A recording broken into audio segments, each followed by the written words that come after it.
প্রথম ম্যাচে লজ্জাজনক হারের পর দ্বিতীয় ম্যাচেও হার, তাই এক ম্যাচ হাতে রেখেই সিরিজ জিতে নিল যুক্তরাষ্ট্র। বাংলাদেশ দলের এমন পারফর্ম করায় বিসিবির টনক নেড়েছে। তাই এবার বিসিবি সিদ্ধান্ত নিয়েছে একসময়ের ডিপেন্ডেবল মুশফিকুর রহিমকে যুক্তরাষ্ট্রে পাঠাবে দলের বাংলা ওয়াশ রক্ষা করার জন্য। দর্শক, যুক্তরাষ্ট্রের বিপক্ষে টানা 2 ম্যাচ হেরে লজ্জার ইতিহাস গড়ল নাজমুল হাসান শান্তরা। বিসিবির বিশ্বকাপের চূড়ান্ত দল নিয়ে যুক্তরাষ্ট্রের বিপক্ষে মাঠে নেমেছিল শান্তরা, কিন্তু 3 ম্যাচের 2টিতেই হারে বাংলাদেশ।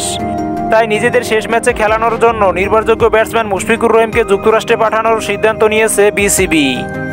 নতুন দল যুক্তরাষ্ট্রের বিপক্ষে টানা 2 ম্যাচ হেরেছে বাংলাদেশ।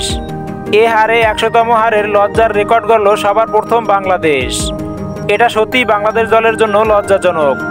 শুধু তাই নয়, এর আগে বাংলাদেশ কখনো হারেনি যুক্তরাষ্ট্রের বিপক্ষে। ফর্মে থাকা ও অভিজ্ঞ খেলোয়াড়দের বাদ দিয়ে তরুণদের নিয়ে বিশ্বকাপ একাদশ ঘোষণা করে বিসিবি।